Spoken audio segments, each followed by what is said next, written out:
life, liberty, and the pursuit of happiness. Thomas Jefferson did not mean me. It took almost 100 years, actually 100 years ago, 175 years ago, in Seneca Falls with the Declaration of Sentiments for women to be included in that statement. It took a lot longer for women to be able to vote, but the first women's rights convention in our history that began the long march towards true equality began in Seneca Falls.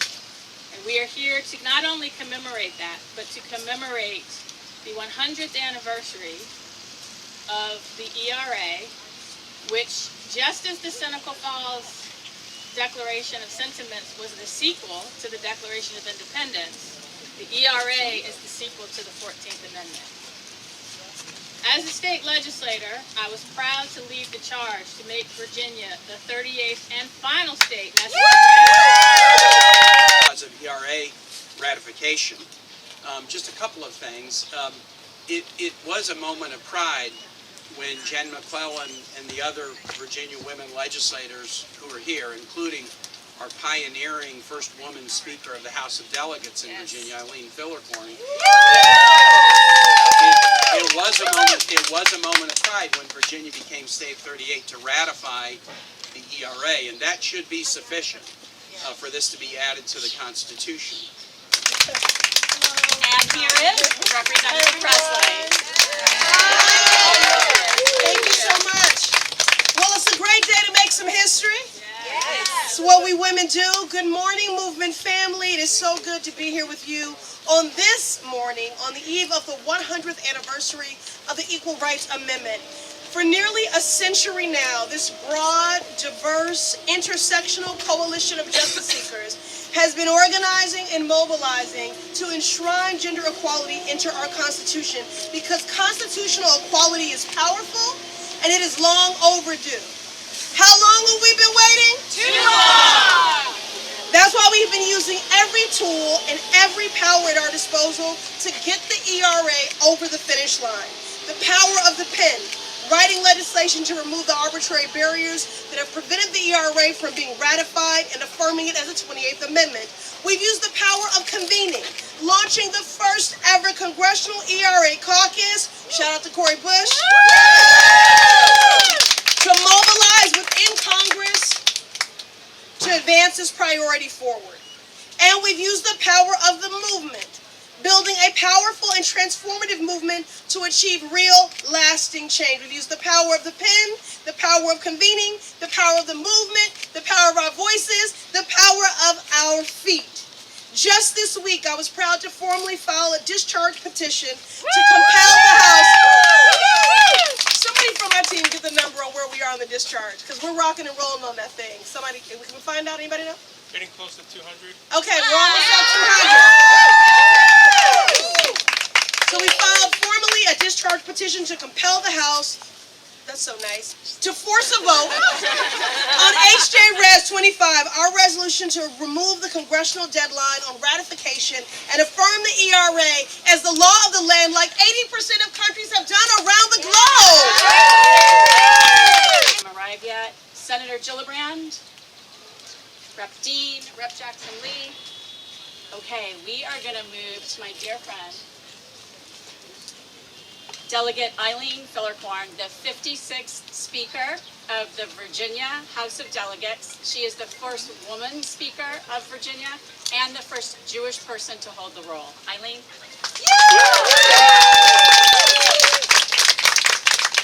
Wow, such energy and excitement. I am so thrilled to be with you all. And Lisa, thank you. Thank you so much for your leadership, for your vision, and continued relentless support for this important issue and so many others.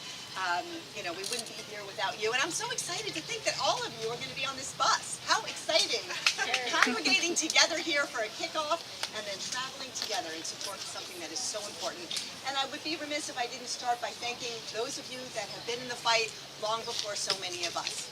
And so thank you for shining the light, for speaking out, and for doing what you have done to bring us to where we are today. So I am thrilled to be here. I'm so excited for you all to have this journey, I guess this journey of equality, shall we say, or do we say. I am Eileen Filler-Korn, and I'm a member of the House of Delegates. I've been since 2010, and I'm proud to have served as the first woman speaker in the 400-year history of the General Assembly. So it was centuries. Women's lack of equality and the violence we experience. And I think that's an important part of the ERA that can help support women and LGBTQ people. That said, I'd like to welcome Zakiya Thomas to the podium. She is the president and CEO of the ERA Coalition and the Fund for Women's Equality. Good morning. So who here is ready to get on the bus? That really wasn't enough. Can we get a little louder? Who here is ready to get on the bus? So I'm Zakiya Thomas, President and CEO of the ERA Coalition. We are a coalition of over 280 partner organizations representing 80 million people in this country. And we are all working towards the same goal. We all want equality. We all know that the U.S. Constitution was written in a time before women and people of color could write, could vote, could own land, and most of us were considered property. Even women were considered property when the Constitution was written. That's ridiculous. And our Supreme Court right now wants to take us back to that place, but we will not go back. We are here, and we're going to New York to remind people that this is our time. It's beyond time for us to have equality in the Constitution. Thank you all for being on the bus. Thank you for being here, and let's go out there and make some history.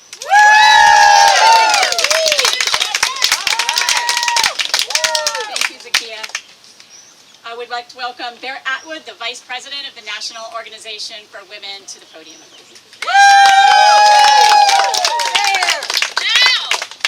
Hey everyone, I'm Bear Atwood, Vice President of the National Organization for Women. My pronouns are she, her, and I'm really excited to be going on the bus. Who's joining me? This is a bus ride to mark 100 years since the introduction of the ERA. 100 years is too long to wait for equality.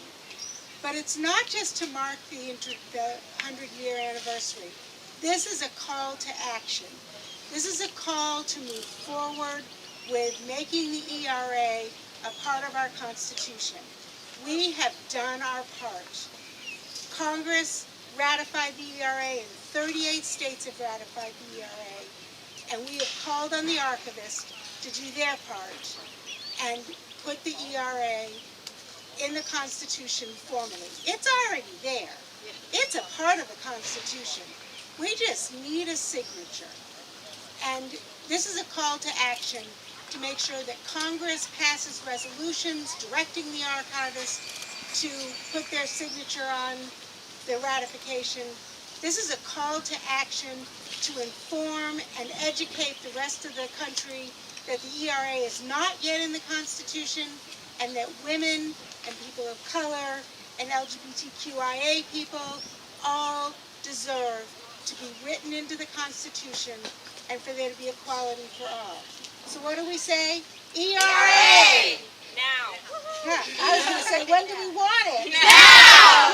What do we say? ERA! When do we want it? Now! If you're holding a sign up behind me, hold it up loud and proud so that we can all see. What do we want? ERA! When do you want it? Now! Thank you all very much. That said, I would like Elise Meal to close us out.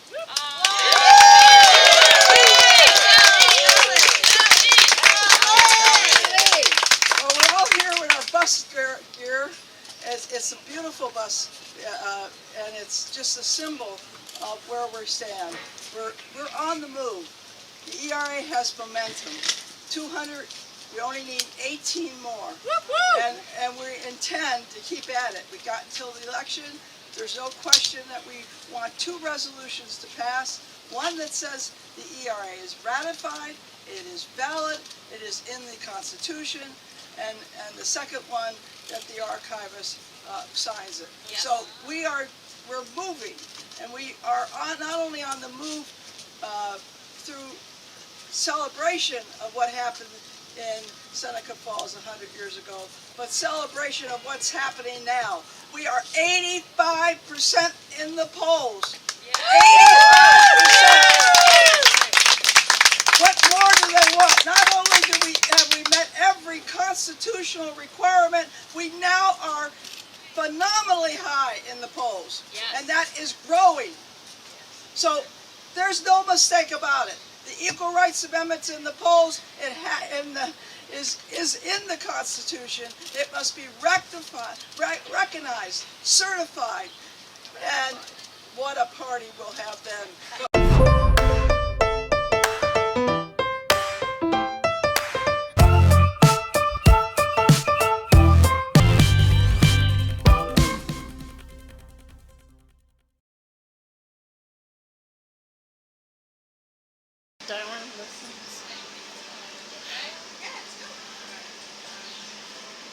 Perfect shot. For all, regardless of sex. We gathered together on July 21st, 2023, the exact 100-year anniversary of the Equal Rights Amendment's unveiling.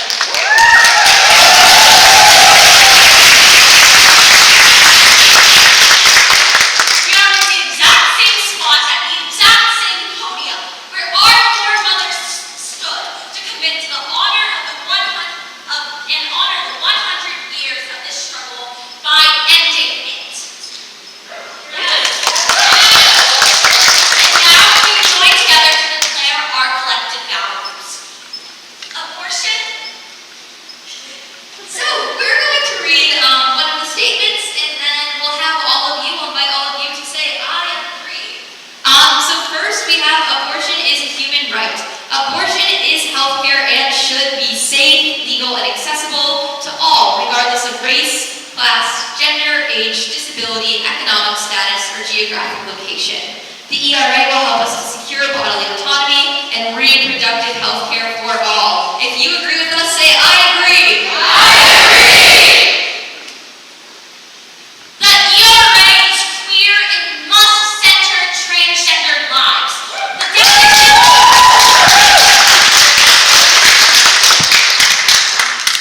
The definition of sex is not limited to the gender binary. Queer and transgender people deserve affirmation, safety, justice, freedom, and full protection under the law. The ERA protects queer and transgender communities and guarantees fundamental human rights to healthcare, education, economic opportunities, and more. The Equal Rights Movement is sex positive and affirming of all.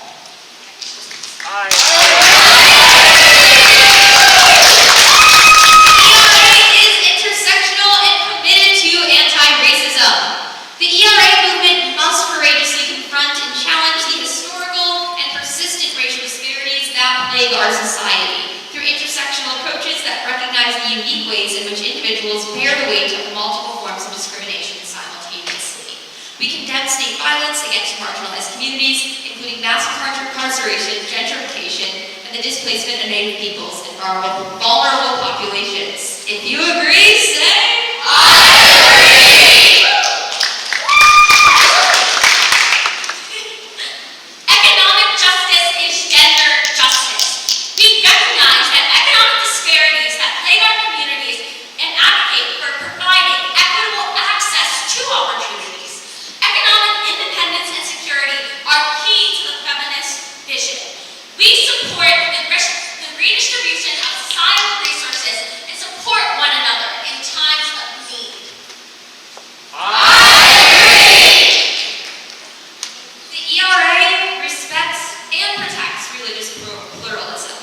Religious freedom is a fundamental human right that should be upheld and protected for all individuals, regardless of their race, sex, gender, or any other characteristic. We must respect diverse religious practices and beliefs. We believe freedom of religion must also include freedom from religion. And last but certainly not least, the ERA movement must be disruptive in our actions and challenge discrimination against all humans. The ERA will offer protection against discrimination on the basis of sex. To secure those freedoms,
last night, and every time I speak, we're going to keep fighting, keep marching, keep talking, keep yelling.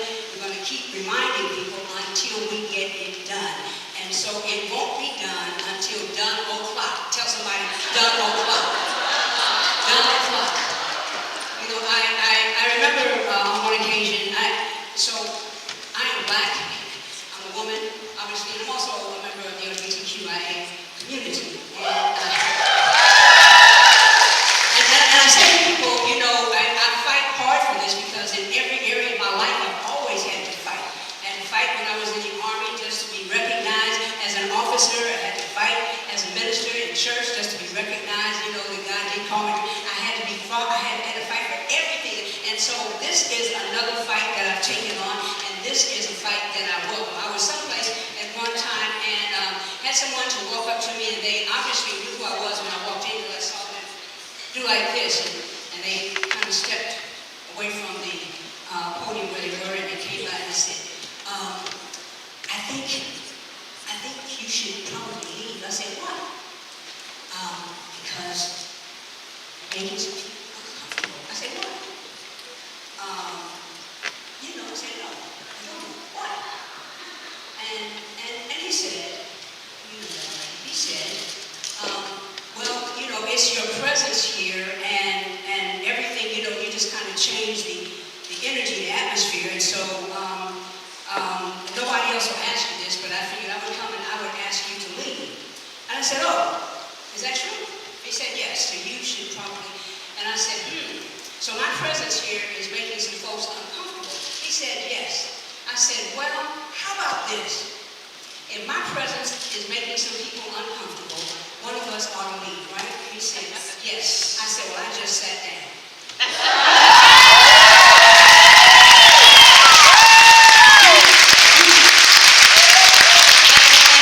And I say that because we have got to end this fight, because it is a righteous fight. We have got to make sure that we are not intimidated by those who do not want equality under the law. We have got to make sure that our voices are constantly heard, and never, ever, ever, never, ever, ever, never let anybody shut you up, because this cause is something that must happen. And my generation, we got some of it done, but Generation Ratify, y'all gonna get the rest of it done.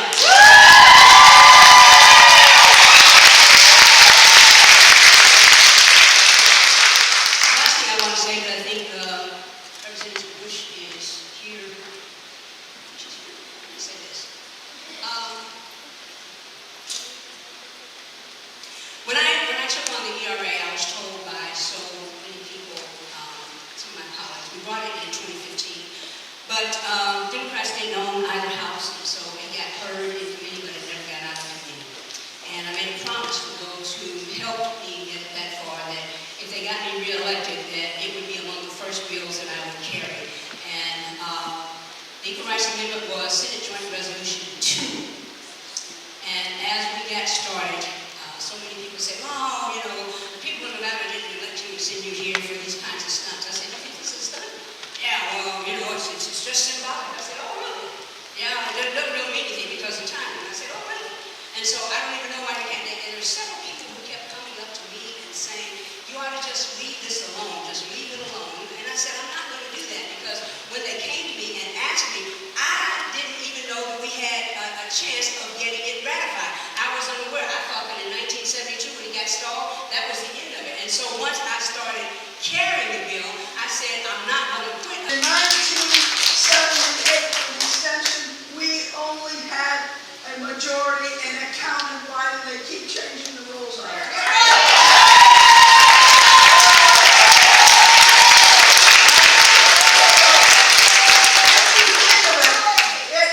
This is a handful of people. And who in the world do they represent anyway, when 85% of the public say they want equality? We have got to figure out creatively how in the world the numbers that are so big that nobody doubts them anymore. In other words, we have got to have in our own heart that we can deliver, and not get into the this whole defeatist notion, oh, we don't have the Supreme Court. Well, who would want it, for instance? And remember, we got the Supreme Court that we have because they cheated. They cheated. They cheated President Obama out of an appointment. Don't forget that. And don't forget that their ethics are now called into question in other ways. And also, we're going to make sure that we deliver. So they're so embarrassed that they'll either ratify with us or they will realize they don't have the power. Yes. They don't have the power. It doesn't say in the Constitution that the Supreme Court gets the last word.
Movement in our country.